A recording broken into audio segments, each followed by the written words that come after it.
have more credibility with the white folks. Like, let's say I would show up and I would try to explain it to them from my place of Blackness, let's say. I'm not sure that I'll be able to put myself at their level, but you know how they think because they're you, you know, in a way, right? Yeah. Or the old you, if anything. It's true. And you could say what I can say to white people. You'd be escorted out of the room, especially if you said it with the passion that I say it. You'd be the angry Black woman who we need to get out of the room. That we and you.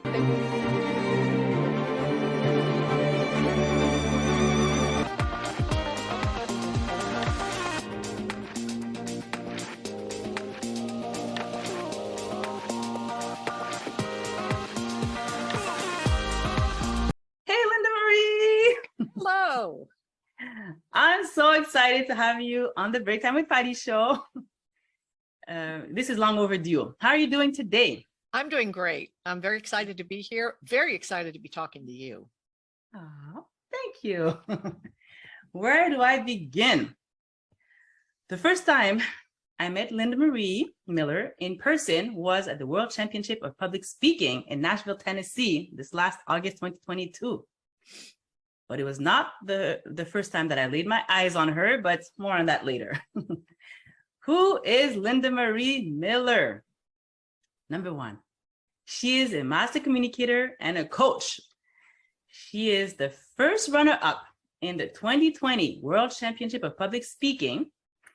In other words, she was known as the second best speaker in the world that year. She is an inspirational public speaker, a keynote speaker, a certified experiential trainer, and International Coaching Federation certified ontological coach. My goodness, you're killing me with all those words this morning. Yes. Number two, she is a business leader.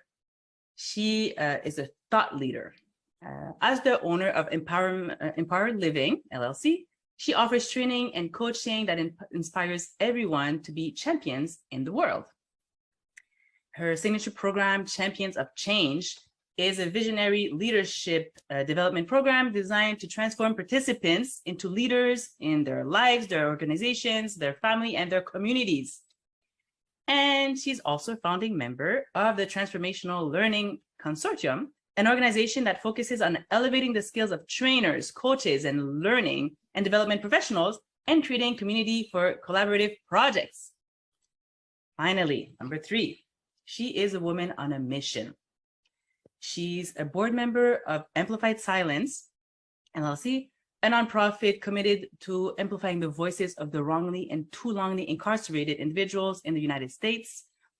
And Linda Marie Miller has one purpose in this world, and that is to have people get that they matter.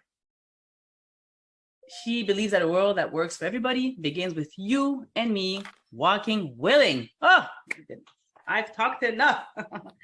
Let's get started. Can you please share with us how it was like to be in your shoes as a little girl and a teenager, please? Wow. I did not have one of those picture perfect childhoods. I had a daddy who was, I would say disciplined, but it wasn't discipline. For him, it was sport. He enjoyed beating his children. And I had a mother who gave birth to 6 children by him, who had no job, who knew nothing else other than being a mother, who couldn't leave him. So I had a mother who stood by. I survived my childhood, still privileged because I live in a white body, but it was not really an easy childhood. I was a band nerd. That's how I escaped from it all. I was drum major of the band. I enjoyed that. But when I graduated high school, I actually went into the convent because I wanted to be a nun. And I was there for a few months before they realized that I was running away from life because for a lot of reasons, and then I left there and went to college, to an all-girls private Catholic college. But I don't have a childhood that I can look back on and say, oh, it was picture perfect. I loved it. Every day was a joy. And it's something that I kind of feel like I survived, as did my brothers and sisters. So that's all I'd say about my childhood. Wow. Okay, thanks for sharing. And whew. So what was your, when you went to that school, then what was your major, or like what did you study in? Religion, theology. It was Really? an all-girls private Catholic college. I wanted to study Catholic theology because I wanted to be a nun. And I studied there for a little over 3 years. My secondary degree was Bachelor of Fine Arts because I also was an artist. And I left there close to graduating and transferred to, of all things, the University of Georgia, which is one of the #1 party schools in America. And I went from a 3.9 GPA to a 1.8 GPA in short order. So I actually went to college for 17 years as a result of just loving learning and loving college and having the ability to go for that long because I had grandparents who were funding education for me. So I was spoiled from that perspective. I was able to go to college for 17 years, and it took 17 years to graduate based on the rate I was studying. And I ended up having a Bachelor of Fine Arts degree that I had 3 years on. I also studied fashion merchandising, interior design, pre-veterinary medicine of all things for a year. And I ultimately graduated with an accounting degree and passed the CPA exam a month later. Oh boy. Wow. Thank you, granddaddy and grandmama. Yeah. Good. Okay, so wow, so it's 17 years in university. So when did your public speaking journey begin in all this then?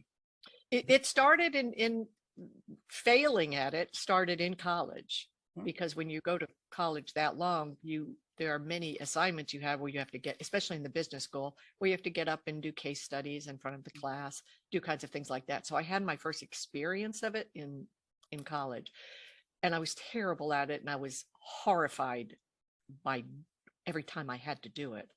I was not confident as a public speaker. But as I then went into corporate America and rose in the ranks of finance and became a senior finance exec, it was important to be able to speak in meetings. It was important to be able to speak intelligently in front of high-level people. And I had to, when I was in my early 30s, I spoke to a group of senior treasury professionals that had been flown in from all over the country. I was scared to death. But back then, when you spoke, you used index cards. On the lectern, you had your index cards, and I had them in my pocket of this was in the 80s. So the dopey gray CPA suits with a little tie. If you had suits back then, they were very manly looking suits with a skirt instead of pants. And on my way to work to give this presentation first up on stage in front of high level treasurers from all over the country for the subsidiaries of this company I work for, my husband was in front of me driving, and his car, the battery died at a stoplight. So he waved me over and used my car, and it jumped his off. And this is Houston, Texas, so it's very hot. Almost late for the presentation, jumped on the stage, reached here to get my index cards. And not only were there no index cards, there was no pocket. I was wearing my husband's suit jacket, which was pinstriped, which was very similar back in the day of dopey gray women's business suits in the 80s, very much like his. And I had no index cards. And I'm standing on a stage in front of, I don't know, probably 80 or 90 treasurers from our subsidiaries, high-level finance people. And thank heavens, I didn't panic. Well, I did panic, but the overhead, that was back in the day. There was no PowerPoint. It was, you were laying down acetate overheads. And I just would look at the overhead and make up something about it. And I got through the presentation. I didn't get fired, definitely made a fool of myself, and realized after that, I would never, ever again speak from index cards, ever. And that, I think, set me up to learn how to embody, whether it's a 2-hour workshop or a 1-hour keynote or a 10-minute, 5 to 7 minute speech. I never rely on anything other than embodying the entire message inside of me and being able to deliver it without any extraneous type of help because it doesn't work out. Technology doesn't always work out for me. No, it's not just for you. I think it's a global problem. Oh my God, I would have freaked out. I have to say with, anyway, a lot of people can relate. You know, most of the humans on Earth can relate with this panic of speaking in public. And I was so panicked about it that I would underprepare because I found that it was so unpleasant getting ready that I preferred not to even prepare for it, which always guaranteed that I always messed up. So yes, but there are tricks for this, thank God. That wasn't I have probably about 10 major speaking fails. That wasn't the worst. The worst was in college. And I tell a story about that, but that might be for another day. Yeah, okay, well, maybe we can get back to it if we still have time. And okay, so when did you join, like the first, was it public speaking? Was it a Toastmasters club that you joined for the first time? Yeah, it was. The gentleman in the office next to me at work, he came by and said, hey, I want to take you to lunch today. Let's go to lunch. I want to take you somewhere. I said, oh, I love lunch. And he said, I want to take you to a Toastmasters meeting. I had no idea what Toastmasters was. So we walked a couple blocks down the way and walked into a Toastmasters guest event. I think it was a guest event for Toastmasters. And I was sitting there thinking, this is pretty amazing. It seems kind of formal. And then the person running the meeting, who I know later is the Toastmaster of the day, introduced someone to do something called table topics. And that person called on me, pointed at me and said, would you like to join me at the lectern and do a table topic? And they already had said what the question was. And the question was, what do you want to do with the rest of your life? And I stood there and I mumbled something. I don't know what it was. Pretty unintelligible and probably wasn't life-changing for anybody in the room. I feel pretty certain. But I got through it and I thought, that's great. That was pretty fun. So all the way back to the office, I was asking my friend Tony, ask me another question. Ask me another question. I could do it again. I want to do this. He said, well, lucky for you, we have a Toastmasters club at the company you and I work for, and I would like you to join. And I did. I joined it. And that was 4 months before I entered the contest in the World Championship of Public Speaking in 2020. So I'd only been a Toastmaster for 4 months when someone said, oh, there's this contest. And I thought it was just at club level. So I've learned all along the way, oh, there's another level. Oh, there's another level. And then at some point they said, look, if you win enough, they're going to pay for you to go to Paris. And then I was all in. I thought, I want to go to Paris. And then, of course, COVID hit and there was no Paris. But that's how I started in Toastmasters. It was just literally a few months before I entered into the international speech contest that culminates in the World Championship of Public Speaking. And I was shocked more than anybody else that I kept winning at every level. I couldn't have been more shocked. Well, If anybody watches your speeches, they'll understand why. I would understand why you kept winning. But that brings me to my next question, actually. Let's talk about that 2020 final speech, pretending not to know. Okay. That turned you into the second best speaker in the world that year. It was so intense. When you showed up there with that, I won't give any spoilers. Please, I encourage you to go watch it at home. This speech is really, it's a game changer in my opinion. But when you showed up, I was like, it completely took me by surprise, okay? Because it wasn't unpredictable. So I'd like to ask you, why did you feel compelled to lend your voice to a cause that clearly does not affect you, actually? Yeah. So and this is, I think, what sets me apart as a speaker is because I am an experiential trainer. When I speak, it isn't to teach, it isn't to impart knowledge. When I speak, my intention is always to create an experience in the room, in the audience, in their hearts, in their minds. And I have, as an experiential trainer, I have some skills that I've learned along the way that create that ability. It's tools in my toolbox that a lot of people don't have because they are not experiential speakers. They are more speaking speakers.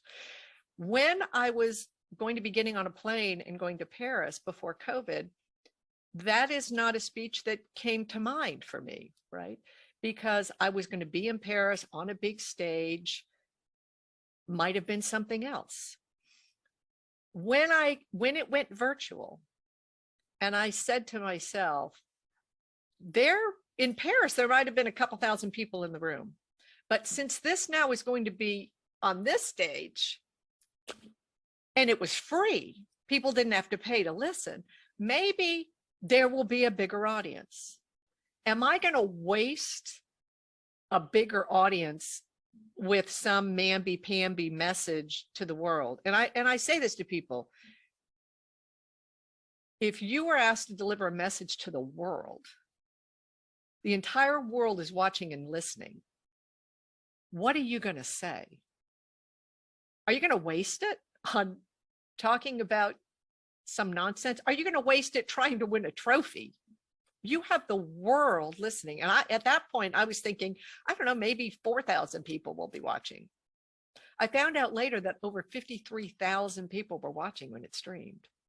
And I knew it to be true because I think half of them started searching for me to tell me things, to say things, what opened up for them, what resonated with them. So for me, because my life's purpose literally is, whether I was in corporate America as a senior financial exec, is only to have people get that they matter. That's it.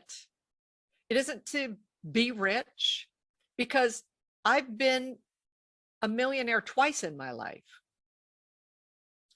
But the universe has already also dished me up a severely handicapped child that was very, very expensive. The universe dished me up the love of my life who needed a lung transplant after I met him, $1.8 million for a lung transplant. The universe will take and give this thing called cash. If you bank on leaving a legacy in the world of cash, you are not leaving the greatest legacy you can leave in the world.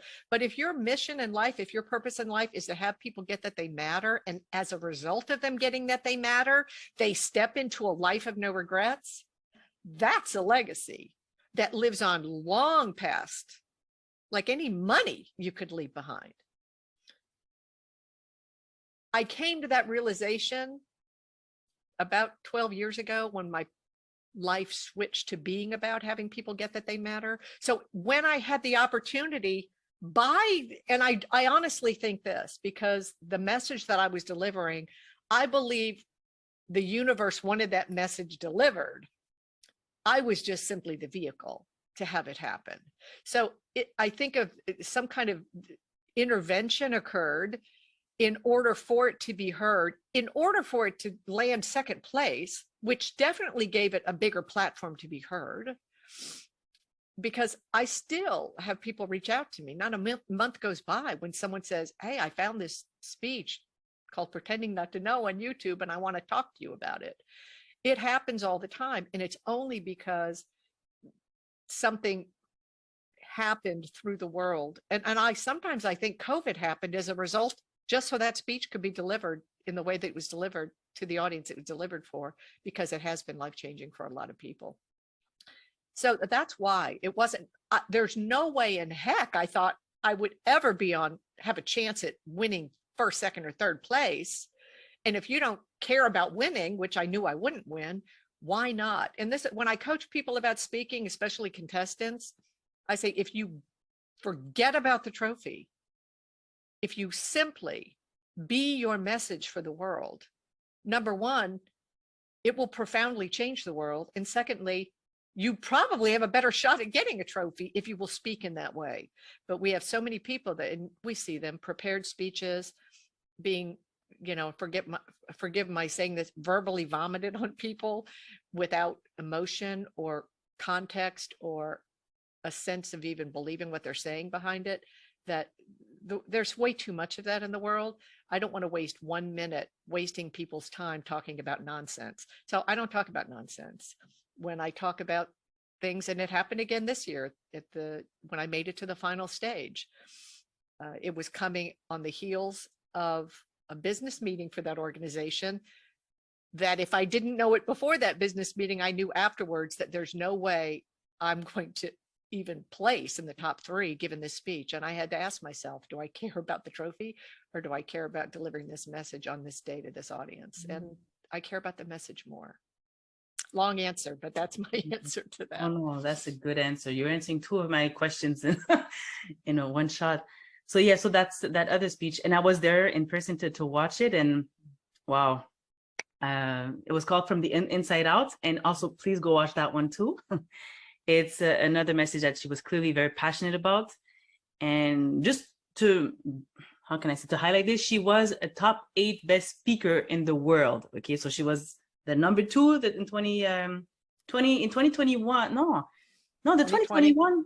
No, 2021, I was winning until I won, and I was getting ready to compete at division, which is club area division. But my husband, who is post-lung transplant, he was in rejection and he was not doing well in the hospital. And on the night of that contest, he's telling me to leave the hospital and go home and get in front of the camera. And I decided to drop out of the contest because I wanted to be by his side. So I did not compete. Okay. I did not compete past that on best division in 2021. Okay. So I came back this year to compete. But I'm pretty sure about this. I'm the only person who has made it to the final stage every time they've competed. So I think that could be my claim to fame is I'll never win, but my intention is to always get to the final stage, not for the prestige of being a finalist, but because you have the greatest number of people listening and watching when you deliver a speech. So yes, it's a huge platform, definitely. Okay, so would you like to tell us a little bit more about that message, From the Inside Out? I know, like for them to watch it. Yeah, you can see it on my channel. I think because the top 3, you can see the top 3 winners, all their speeches on YouTube easily. Mine, you'd have to go to my channel. Yes, I will add your link. I will definitely add your link. Yeah, it's called From the Inside Out, and I talked about the journey of, because I've always prided myself in not caring about who people are on the outside, what they look like, where they come from. I only care about who someone is on the inside. And then my son-in-law of 12 years came out as transgender and announced that he would be transitioning into a woman. And I thought I was all cooked and baked, and and I wasn't. And it impacted me, and I had a very strong reaction to it. One of my best friends is queer, and I was shocked by my own reaction. But I thought, no, this is my family. This is the father of my 3 grandchildren. This is what happens to them, like how selfish of this human being to only care about. And he was 42 years old when he made this decision. And the truth is that I had always known it from the first moment I laid eyes on him and met him before he married my stepdaughter. After meeting him, I told my husband, that's the most beautiful boy I've ever met. He was, I used the word androgynous. He was elegant. So it wasn't a surprise internally. I mean, when I realized it, but I was worried about what people would say about me. I was worried, this is in South Carolina. I was worried about what the parents of the girls that would date my grandsons and want to meet the parents. I was worried about everything other than this human being getting to be fully expressed as who she is. And when I surrendered to the magnificence of who she was, who she'd always been, the amazing human being this was, I surrendered to, I love this human being, no matter what package she comes in. And all of the fears I had about my grandsons, they didn't miss a beat. This was just this magnificent person that had raised them and went through hell and back to raise them on his own before he met my stepdaughter. I worried about my stepdaughter. It's her best friend. They still are best friends, even though they are going through a divorce. And she just says she's only mad because now her best friend is better looking than her. So everybody else was okay. I had to get over myself and really realize that I love this human being from the inside out. And I thought to myself, very much like, how many people walk by another human being that could be the love of their life? We all judge each other. And in America, men are always judging what women look like. You know, an extra ounce of fat, they're not, whatever it is. And I think we walk by each other, discounting each other because of the package we come in. How many people walk right by the love of their life and discount them because of the package they come in? It's not the perfect package. So I think it's a sad thing. And so I really want to embody that, loving people from the inside out. And that's why I think the universe sent me that lesson, so that I can really get what that really means, and to be able to support someone who truly was committed to being who they were. And I had no idea the violence that is put on transgender people in this country. And it was a wake-up call for me to be supporting someone going through that journey, and the courage it takes to go through that journey, both physically and emotionally and spiritually. That it made me feel that I was a weakling in my life, and that's real courage. I haven't really had to face that kind of courage in my life. Yeah. Oh boy, thank you so much for sharing. I love how you're always so direct and honest about, look, this is how I am and this is how I thought, and you just have the whole process. And I'm thinking back at some conversations we had in Nashville, and those things. I'm a firm believer in live and let live. If everybody just lived and let people live, the world would be a much better place, okay, with a lot more acceptance and compassion. And anyhow, like, I'm just thinking back quickly when I was hiking at one point, and there was like a gay couple walking towards me, and they looked so in love. They were holding hands. They were really, we were in the forest, right? It was a beautiful setting. And they saw me coming up, and me, I smile at everybody. I don't care who you are. You're getting a smile from me if I'm going to have eye contact. I know how it is where you live in North Carolina, but here in Montreal, Canada, like I'm very friendly, and most people, 95% will respond to me with a smile or not, or a hello back. And so they saw me, I had eye contact, and they just let go of their hands. Like before I even was able, it broke my heart. I go, why did they let go of each other's hands? But that's the world that we live in, right? Where there's no... Same thing happens in North Carolina, or Charleston, South Carolina. I have a phenomenal woman who worked for me, and she was married to an Italian man. She was Black, he was white. Down here, you don't do that, walking down the street in Charleston, South Carolina, and hold hands if you're not the same color. So it's the world is a very a place. I don't want to call it evil, but a place of discontent with otherness. And I think I said it in that speech, a world that fears what it doesn't understand, and fear leads to hate of what people don't understand. So if we just start not having sympathy for each other, but having empathy with each other, like you are me and I am you, and there is no differentiation between us, then I think we can come to a place where we can resolve a lot of the world's issues. Yes. So we were having a discussion about the whole Black Lives Matters, and then you have other people saying, well, white lives matter too, and all the lives matters. And we had a discussion. That was my daughter, myself, and you were having this kind of discussion, and you were telling, anyway, so you help some people navigate through this whole concept. Can you tell us a little bit more about this? What? The program is called Whites Walking Willing. And so on this side of my coffee mug, it says Walking Willing, which is a reminder to me that I am walking willing every day. And on this side, it's a suggestion to whoever's on the other end to walk willing.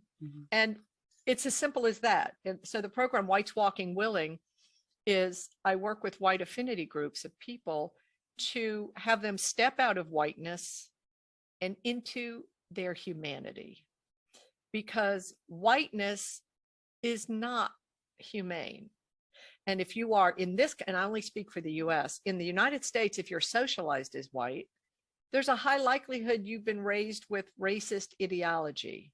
Mhm. It's in the air you breathe. It's in the water you drink. It's in every TV show. It's on every newscast show. It's at the movies. It's in the clothing. And when I say whiteness, it's past race. Whiteness is, I can't have a pair of yoga pants from Walmart. I have to have a pair of Lululemon yoga pants. I can't buy a $10 handbag from Target. I have to have a Prada bag to be a higher level on the hierarchy of what whiteness values, right? So there is this hierarchy even within whiteness. And I think of it as a bullseye, the most white right in the middle, everything else measured out from that. And that's education. It's what you look like. It's your age.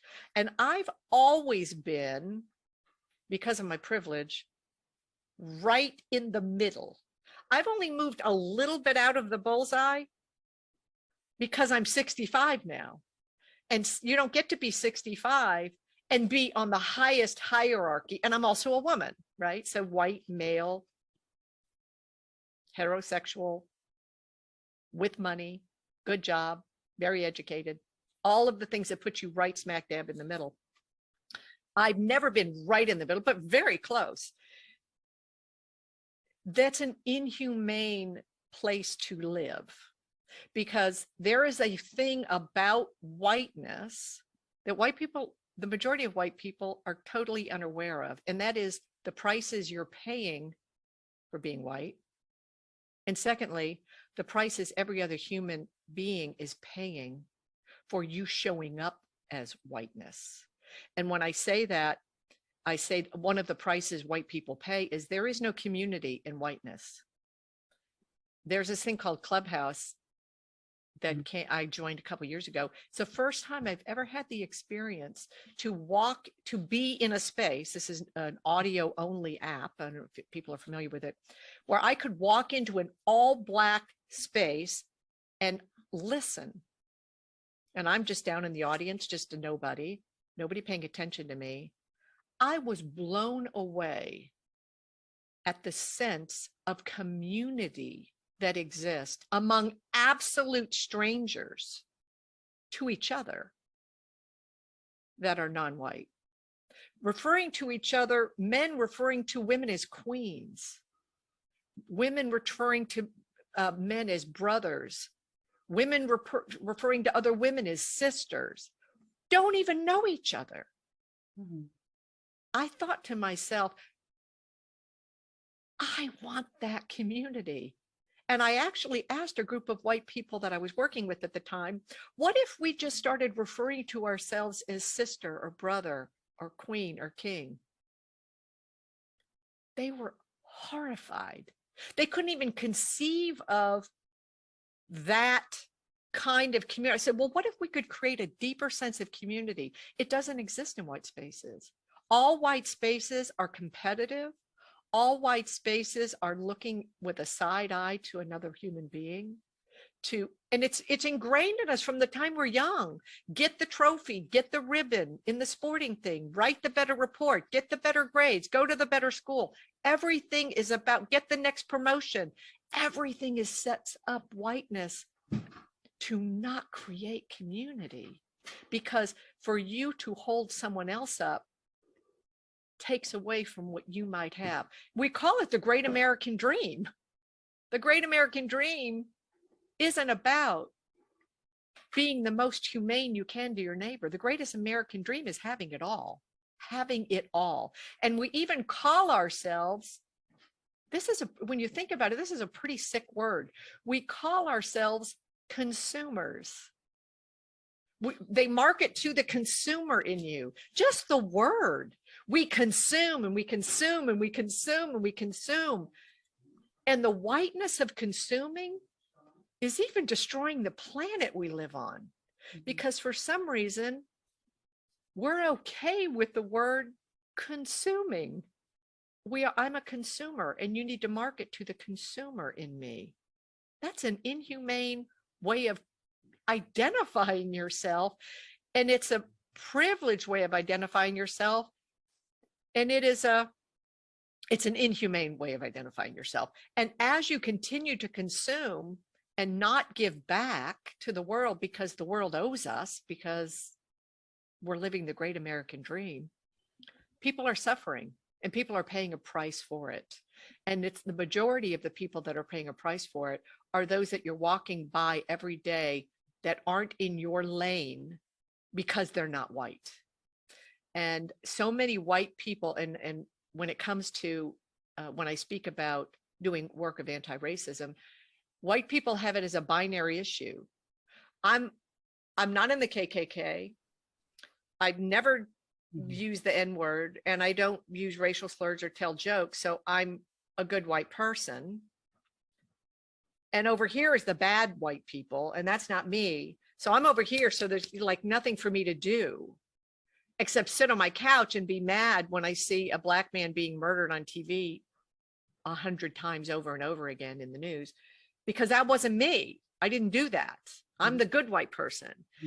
But what I impart to white people is it's the good white people over here sitting on your couches in silence, living your very white life in your very white lane, that allow this to can happen over here. And these people over here are loud and very vocal. The good white people need to stand up and get vocal. And the first step in doing that is realizing and recognizing the racist in you. And because I've never met a white person that was socialized as white in the United States that can't identify with racist ideology, not because they asked for it, but because it's the way we were raised. It is, and even, and I say subconsciously, through the history we weren't taught, through the movies we did watch. And one of them that's always a profound memory for me is I was a child of the early 70s. I mean, born in the 50s, but really being socialized as a young adult, as a teenager in the 70s, early 70s. And right after all the civil rights gains in the 60s here in this country, come out one of the top movies in the early 70s was Planet of the Apes. And I look back on that and I know that was a dog whistle warning to whites in this country. And when you really, as a white person, when you join a group of other whites that are walking willing and really learning the white history of this country, it is so evident that it has been fashioned in a way to have you be privileged and receive benefit for staying silent about how you were raised. And when I started speaking out, and I was no longer loyal to or blind to and silent about what I was seeing in the world, whiteness turned on me. I get death threats. I get hate mail from white people. You still when do? I speak. Yeah, I do.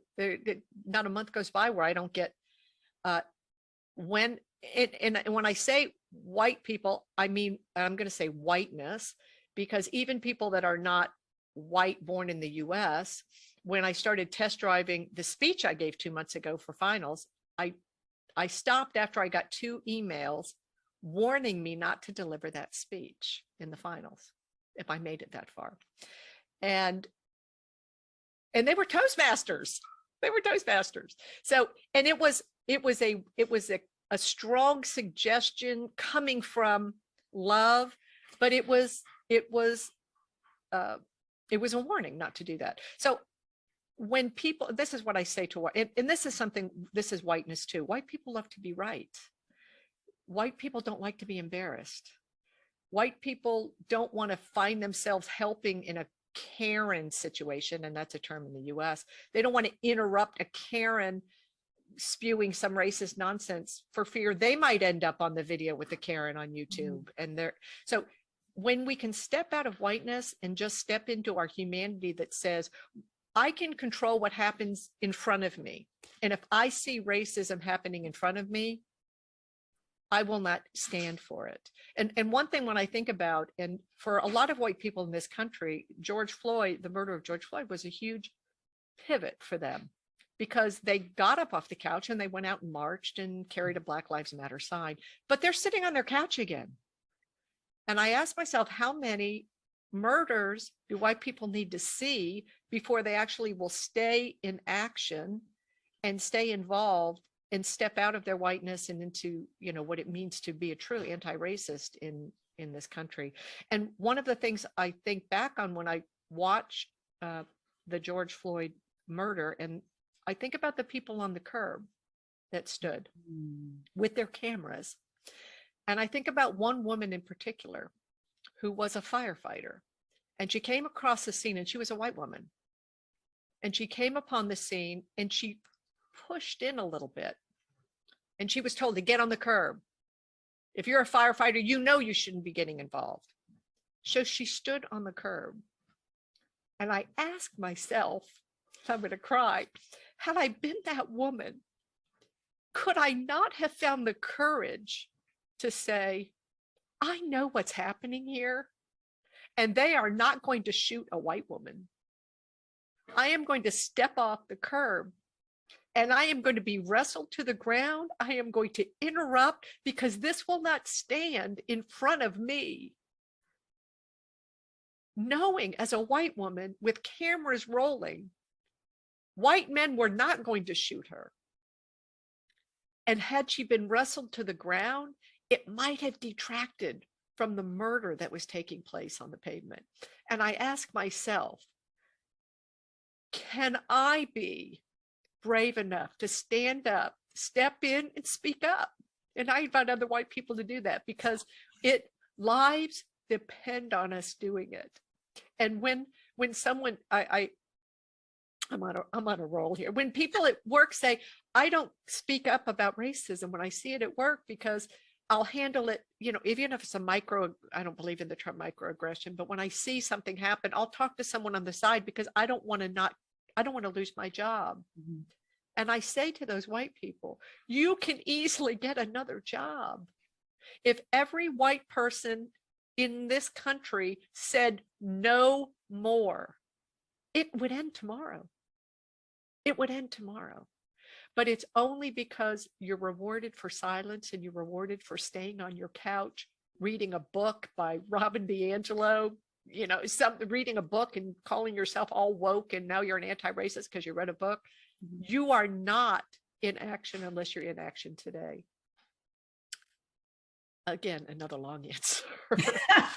Sorry. Ooh, no, you're asking me these powerful questions that I'm so and when I'm going to add this too, that the difference when I'm a 65-year-old, I'm an old white lady, and because of that 7-minute speech in 2020, someone saw it and reached out to me, and as a result of that, asked me to come speak at a law school to all of the professors. They're all attorneys. They have committed to being the first anti-racist law school in this country. And they asked me to come in and speak, to have that opportunity to shift a conversation. And they're having difficulty manifesting it because they're stuck on whiteness. They're stuck on this word ally. Whites want to say they're allies in the fight to become anti-racist. Well, ally in this country means I'll help you. What do you need? Mm-hmm. To which a phenomenal, amazing Black woman said to me, I don't want you to be my ally. I want to be your ally. You white people started racism. You go fix it. We'll help you. How about that? Why are you putting it on us to end something you started? We can't end it. Only white people can end it, because you continue it either through your silence or being part of the system. So I thought that was profound. So I don't refer to myself as an ally or an advocate or an antagonist, or I just say today I'm either doing the work of anti-racism or today I'm sitting on my couch. And some days I sit on my couch, but I don't pretend I'm something I'm not. So, and I invite other white people to. And one thing I will say this too, if you're white and you're listening to this and you learn the actual history of this country, and no better place to do that than reading Ibram X. Kendi's Stamped from the Beginning, the full book. When you realize the white history of this country, you can't stay silent. when you actually realize it. And the majority of what I read in that book, I had to do dig deeping into the actual speeches of the presidents, because I couldn't believe what I was reading in a book. And to find out through my own research outside of that book that that book is the most accurate history of this country, white history of this country. And if you know the history of this country from a white perspective, you will be angry that it was never taught to you, and you will become an anti-racist immediately. Get the book, buy it for all your white friends. Thank you. The link will also be in the description below. Oh, Linda Marie, my goodness. Thank you for, well, thank you for your speech. So again, that's going back to pretending not to know, because a lot of work was put into framing it in 7 minutes. So that'll give you a good idea. But also I'd like to say that because you are a white lady, you have more credibility with the white folks. Like, let's say I would show up and I would try to explain it to them from my place of Blackness, let's say. I'm not sure that I'll be able to put myself at their level, but you know how they think because they're you know, in a way, right? Yeah. Or the old you, if anything. It's true. And you couldn't say what I can say to white people. You'd be escorted out of the room, especially if you said it with the passion that I say it. You'd be the angry Black woman who we need to get out of the room, that we, and they would turn you off. To me, it's more like, and the reason I work with white affinity groups is if there is a Black person in the room, white people want to impress the one Black person in the room by being the one good white person in the room. I've had white women say to me, I'm not a racist. I have biracial children. That does not make you an anti-racist. I don't care how many Black men you slept with, even if you married one, you're still a white person and you still go out into the world as white. Poor white people will say, or people that aren't financially privileged. I have no privilege. I'm poor. I live in a trailer park. And I say, yeah, but you are privileged simply because your skin is white. I don't feel, well, come down into my neighborhood and knock on doors and see. I live in a neighborhood that has, it's extremely, there are more, I live in a cul-de-sac. I'm the only one, we're the only white family in this cul-de-sac. But still, if a Black man knocks on a door in this neighborhood on a white house, on Nextdoor, which is this, app, you will see out there, there's a man knocking on my door. Somebody called the police. He's not even carrying a clipboard. As though having a clipboard knocking on someone's door means you're there for something other than nefarious purposes. And I live in a neighborhood that's very integrated, but the white nonsense exists as a result of living in white bodies. That's it. And people say to me, you've been speaking about this now for a number of years, but I'm 65. I had a whole career in corporate America that was very white. Never anybody at my level or above me that was not white. And sometimes I'm interviewed by people Black people that say, well, where have you been all your life? And they're absolutely right. I don't give myself a free pass for being in my very white lane, only caring about myself. But I do say this, I'm not the worst thing I've ever done. That's not the whole of me. And when I look at the history and there's a great book called Forced into Glory about the life of Abraham Lincoln. Abraham Lincoln was a racist, y'all, a total racist. He was not for being the great, emancipator. He wasn't. He was forced into it. But what I say is, at some point, he had a change of feeling or a change of heart or something. And in his last years of his life, he did things that made a difference in the world that changed the lives of people. Not enough, and the changes were quickly taken away during the period of Reconstruction, but that's another conversation. So yes, I can, and I'm not afraid to say, in fact, once you graduate from Whites Walking Willing, there's a deeper study group called Recovering Racists. And this is because the privilege of being white is an addiction, like all other addictions. When put in moments of stress, people will turn back to their drug of choice. And for white people, it's privilege. And it's always there. So always having to be aware of there's a Karen living inside of every white woman. So if you become aware of it and tap into your humanity instead of that privilege, when your Karen wants to rise up in you, that's all you can do. You can't unlearn the racism that you were grown into, that you were socialized into. But it is, it's a constant struggle. So I don't make excuses for myself in being in white corporate America. And I told myself stories for years that, well, I've got 2 handicapped children, one severely handicapped, and I'm a single mother, and I have to have this job, and I have to get the promotion, and I have to be, do well, and I can't worry about anybody else in the world but me and my life and that's a story I told myself, and it's a story I told other people, to turn the other way and to accept the benefits that were inured to me when I stayed silent, when I saw racism around me. And I had many opportunities in corporate America to stand up, step in and speak up, and I did not. But I no longer make excuses for it. And I invite other people to, the more you step out of whiteness and step into your humanity and the community of what that brings you, you will never look back. It is the sweetness of just being able to see the world as it is and take action in it and the humanity of it. You won't care if you make another dollar. It's there's something, it's my new addiction, I should say. So don't be afraid to step out of it, and don't be afraid to speak the truth about yourself and about what you see around you. It's the real juicy juice of life. I'll say that. Whew. Amen to that.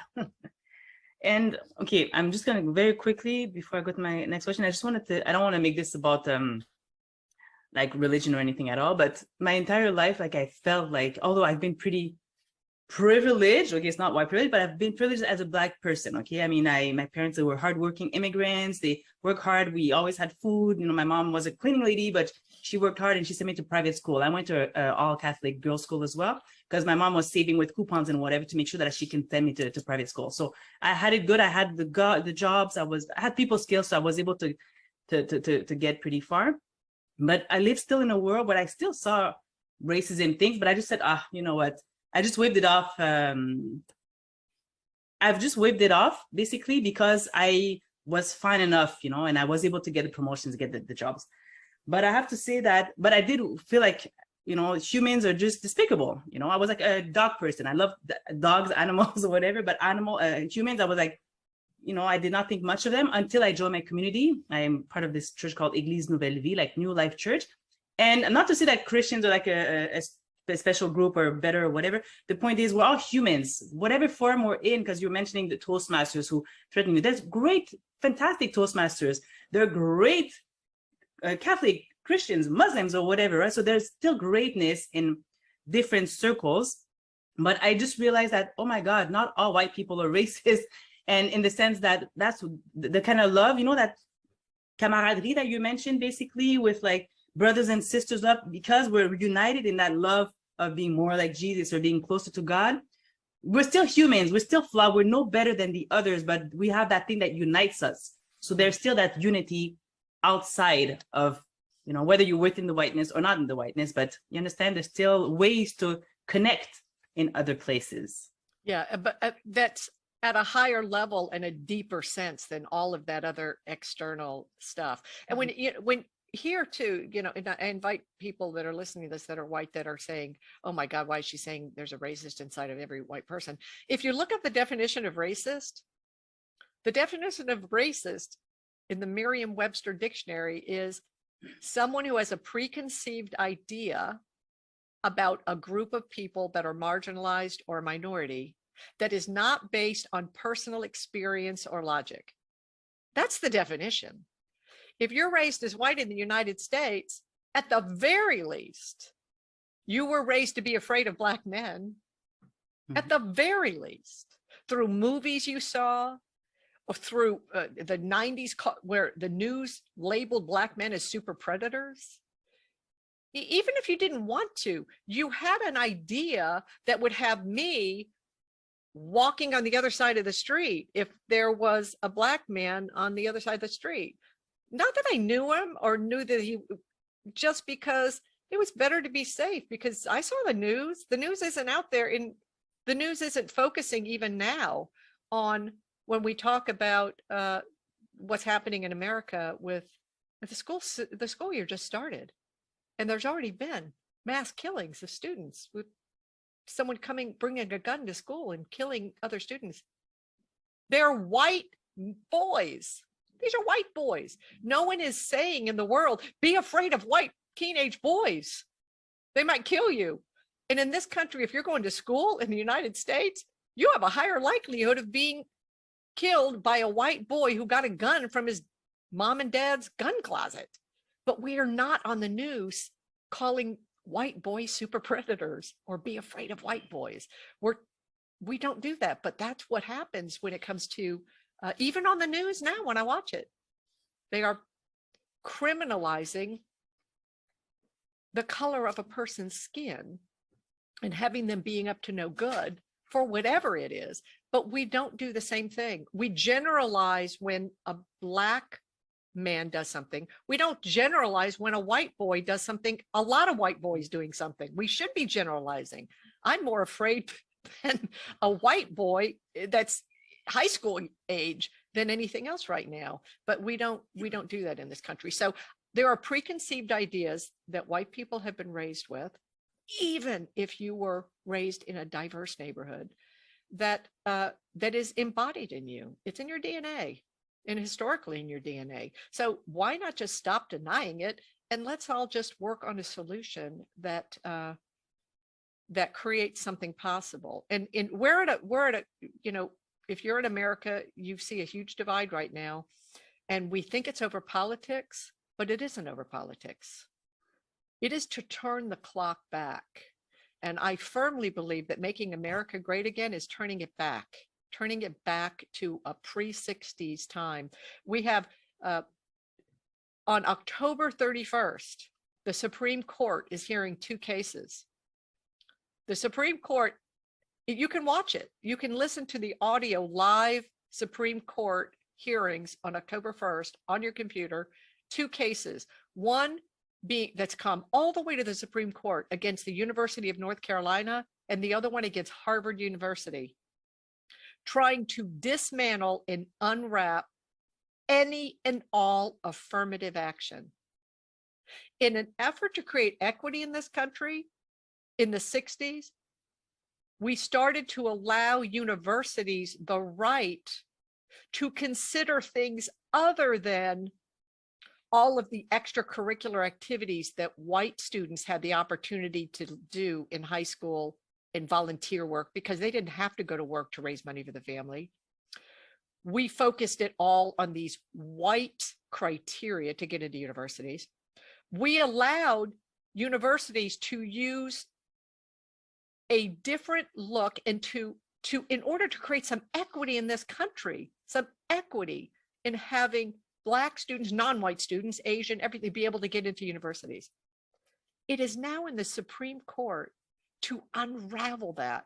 And if the Supreme Court on October 31st in this hearing ultimately comes out with a ruling against Harvard and the University of North Carolina to be able to use whatever measures they want to allow students to come to school in order to create a diverse population of students, we are turning back the clock to the 50s and the 40s and the 30s. And it is likely, given the makeup of the Supreme Court, that that's a distinct possibility. And we will be turning up the racism in this country and turning back any chance of creating equity in this country in the long term. Listen in, watch the Supreme Court on October 31st. It'll be a scary day, but not because it's Halloween. It's Halloween, by the way, here. I don't know if it is in Canada. Of course it is, yes.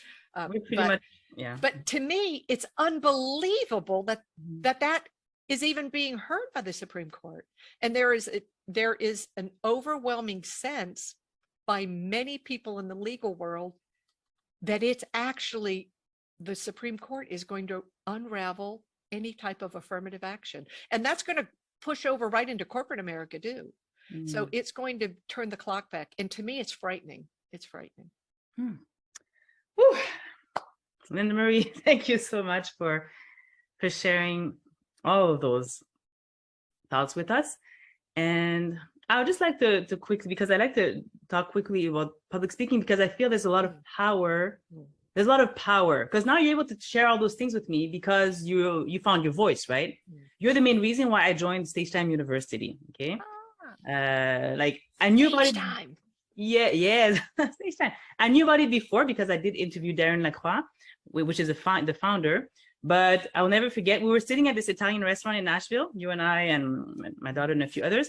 And when you found out that I was not a member, you looked at me, you know, like as if I was from a different galaxy, and he goes, "What? What's wrong with you? What's wrong with you? What the heck are you waiting for?" So anyhow, I just joined and it was the best decision ever. Can you just tell us a little bit about it, since you've been a member for longer?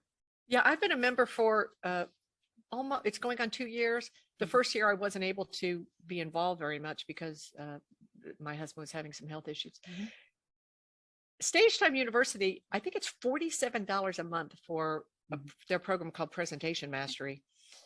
It is for $47 a month, you have resources, look it up, resources that you can't get anywhere else for $47 a month, plus 4 coaching sessions a month where you can sign up and be on a hot seat and be coached by the real deal. 2 prior world champion of public speaking, Darren Lacroix and Mark Brown. There is something called a story dig. You have no idea. You think you have a story about something, but you have no idea the deepest message that story can have until you've been coached by Jennifer Leone, who's from Australia. She's magnificent. I'm going for a story dig on November 2nd. If you join Stage Time before then, come hear me get a story dig about what it really means to get a story dig. If you really want to make a difference in the world, you can get started with Presentation Mastery for $47 a month in Stage Time University. There are tons of workshops that they do, virtual presentations, these 3-day intensives. They cost more, but if you're a member of Stage Time, I think you get 60% off, which is a real deal. And I just committed to being all in all the time with Stage Time. And I absolutely have learned so much. If you want to be a professional speaker, then joining their business mastery program is what I really recommend. And I think that's $197 a month, where you get all of the presentation mastery, but then you get all the business mastery, which is how to actually create big money speaking gigs for yourself. That doesn't happen by just being able to speak. So I think presentation mastery is great for someone who wants to become a better public speaker, a better speaker, even if you're, I think it really should be utilized by corporate America. I've been to more conventions, banking conventions, where I've just thought bankers need to learn how to speak. I think Darren should be promoting Stage Time University to, corporate stage time. And there's the banking world alone he could be busy for. So anyway, so I'm a student of Stage Time. I love it. I suggest it to anybody who is wanting to get a little bit better at speaking. I have a program myself called Mastery in Action, which is an 18-month certification program. It's rigorous. You don't get out of there with a certification unless you absolutely have leveled yourself up as a speaker. So if anybody's interested in that, you can reach out to me. I have a new cohort beginning in January for that, but it's 18 months and it's rigorous, and there's hope, but it's rigorous. So it's a whole different level. It's experiential speaking. It's empowered speaking, an entirely different level. And so that looks a certain way. And that's what I'm proficient at creating, is impactful speakers. Yes, the link will also be, all those links will be down in the description. Thank you, because I feel that the world needs tools. Like, I think Rena Romano, I did interview her as well. She was, I don't want to share her story, but let's say she dealt with abuse in her life, and she wanted to learn how to frame her message. And now she's a TEDx speaker. She's like changing the world, legislations in the US as well. And she went through Stage Time University because it could be very dangerous when you start speaking. It's great to start speaking because people think, oh, I'm speaking in public. I'm public speaking, but you can cause a lot of damage if you don't frame your messages in a certain way. You can be very triggering. So I'm just saying sometimes there are tools, there's Toastmasters, there's places like Stage Time University. Tools, all these tools in your toolbox. Yeah, I can't go into a large group in a room full of white people and say, raise your hand if you're a racist. And how many we got here in the room? Like, I better have something after that that can relieve tension. That there are all of these tools in my toolbox, whether it's neuro linguistic programming is a huge tool for speakers to have in their toolbox. Study NLP, study rhetorical tools. You have to be able to speak in a particular way, especially if you're speaking about provocative subjects, and something like abuse of women. That is something you create that kind of tension in a communication. You have to have ways to neutralize that, to feed off of that, and also if you want people to get up and take action, if you have a call to action about what you wanted people to do, you better be able to speak with impact. You just can't just get up and start opening your mouth and saying whatever you want. And it's a skill, and it's a skill that can be learned. Nobody is born a born speaker. You see a great speaker, it's because they have worked hard at it. It takes practice. It takes becoming a master in action, is what I call it. Absolutely. And also one more thing I want to say is like, you were saying how, bankers, they should definitely be receiving those tools. But the thing is, I don't care, from my experience, I don't care what you're doing. You can be a stay-at-home mom, you can be a teenage kid, you can be a baker, a lawyer, a dentist. Everybody can benefit from knowing how to speak. Yes. Better.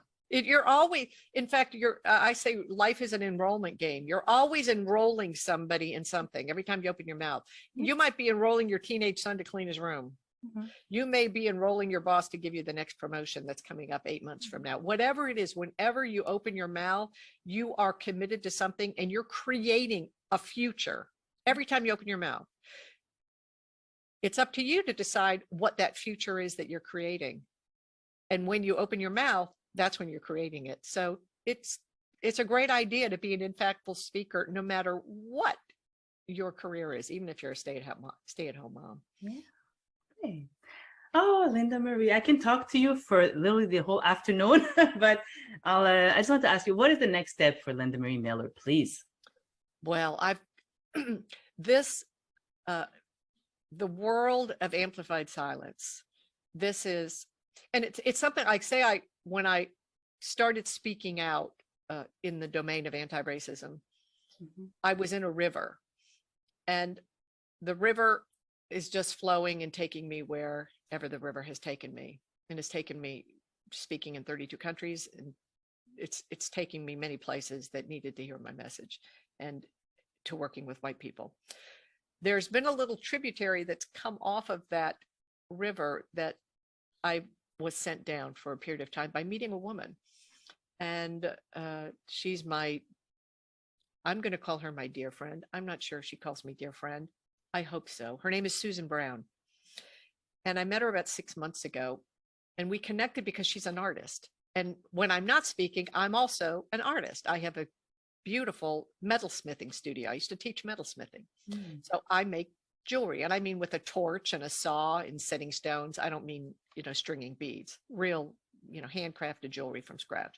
She's not a jewelry artist. She is a found object artist. She can do an entire painting with nothing but beads. She's a much better artist than me. She's gotten into art shows that are huge festival art shows that I would love to get into, but I'm not good enough to get into. She's world renowned. Her art has been flown around the world. And that's how we connected. Then I started to learn more about her and about the abusive relationship that she had been in. And the reason that has come up is because my dear friend Susan Brown is serving life in prison. She's been in prison 19 years now, because 20 years ago, an abusive man that she'd left, she finally started moving through getting a divorce handled. She was in a new relationship. She was 8 months pregnant in her new relationship, and her estranged husband came to her, raped her, stabbed her in the abdomen when she's 8 months pregnant. And in her effort to save her life and the life of her child, she killed him.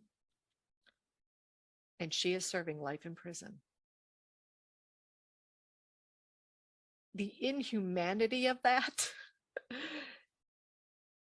especially with what goes on now in the world, the Me Too movement, women standing up against violence. If this had happened 2 years ago, she wouldn't have served an hour in prison. But because this happened in the early 2000s, and because she is a Black woman, she was escorted through a system where she didn't have money for an attorney, and she was put away. She's been there 19 years. She is now in an opportunity in the state of Michigan where it is looking very likely that her sentence may be commuted because of a group of attorneys that are fighting for women in abusive relationships that have been thrown away in prison for life for defending themselves. I'm hopeful to the point of excitement about her being released, hopefully before the year is out. Complete commutation. Walk out of prison a free woman. But what it has brought me to is a realization of how many people are incarcerated simply because of the color of their skin. The inequity in this country, in America, in a country that has privatized prison systems where now states pay penalties for every bed that's not filled in a prison, which empowers court systems to fill up the prisons so the states don't have to pay the penalty fee to the private prison. We have a president who last month got on the news and proudly said he has decriminalized or stricken the record of any person with simple possession of marijuana. There's not one human being in this country who will be released from prison as a result of what President Biden did. Why should anyone be in prison for selling marijuana, since marijuana is now legal in so many states and will ultimately be legal in every state? Let's face it, let's not kid ourselves. But the people that will continue to be harmed will be the people that don't have white skin, that are in federal prisons. If you are not living in a white body, it is highly unlikely that you're going to be arrested and become a felon as a result of marijuana. But in this country, it still happens if you are living in a non-white body. That I say that to say it's not a mistake that I met Susan Brown. It's not a mistake that we connected first as artists. It's not a mistake that she ultimately trusted me, a white woman, to share her story. And just this morning, I received in a package and read it all, her whole commutation, her whole trial, all of it. And it brought me to my knees to think what we are doing to women in this country that are abused, and blaming women for being abused and for defending themselves. So I think that there's a whole other avenue that I'll be traveling. And like I say, I'm just in the river, and I'm letting the river take me where I need to speak, because I will speak. And I even realized this morning when I read all of the things from the attorney, and I read about, and I actually for the first moment thought, I may be able to hug this friend of mine. She may actually get out of prison. That I said to myself, maybe this is my speech for next year on the final stage. Maybe the speech is, I have a friend, and her name is Susan Brown, and introduce her to the world so that they can see what's happening to women in this country. Anyway, I'm so sorry. You'll have to cut all that out, because here I am just Linda Marie, I came prepared. I put my Kleenex box on you. Every time you speak, you move me. So that's why I really hope that our audience will get to watch at least the 2 speeches, and the third one, hope maybe about Susan Brown, when you'll be on the final stage again. In the Bahamas, I'll be going, whether I qualify myself or not, I'm going. So just to support the speakers, and definitely to support you. And if finally someone in the audience would like to reach out to you for coaching services, trainings, workshops, for you to deliver a keynote address or come speak to their white friends? What is the best way to reach you? Yeah, you can do that through my website, which is, I have another website that's going to be coming up in the next 30 days. But in the meantime, you can go to the website that's out there, www.lindamariemiller.com, and just there's a contact thing, send me a message. If you, you can put my email in there too, miller.lindamarie@gmail. If you're interested in the next cohort of Whites Walking Willing, which is a journey of, this is only for white people, as we unfold whiteness and do it in a safe, caring, responsible way for you, but there's nobody to impress. So you don't call me or contact me if you think you're a good white person and you want to come help me help all the other non-good white people, because you are me and I am you, and we don't deal with white nonsense. So we're just fully expressed as who we are. And there's a community in that safeness of being able to be non-performative with each other. So we check our good whiteness at the door, and we just step in and start speaking. And here's what will happen if you are white and you want to step into a journey out of whiteness into humanity. You will start, your life will be at some point start to flash in front of you, and you will remember things that you were indoctrinated into and have long since forgotten. And things will come up for you, and you will start to release what has been embodied in you, things that you don't even remember, but they're still living in you and your DNA, and you pass it on through your silence. So if you're interested in that, reach out to me. If you're interested in, if you do DEI work and you want to bring in the old white lady to set the tone with the white people in the room first before you step in and do your deep work. Because one thing about DEI in this country, post George Floyd, a lot of Black-owned DEI companies got contracts with corporate America, but most of them were told to meet my people where they are. Most of them were told to come in and be with white people on the long arc or the journey of something, which basically is saying to people, come in and make my white people comfortable, which is actually a violence against a Black-owned DEI company, in my opinion.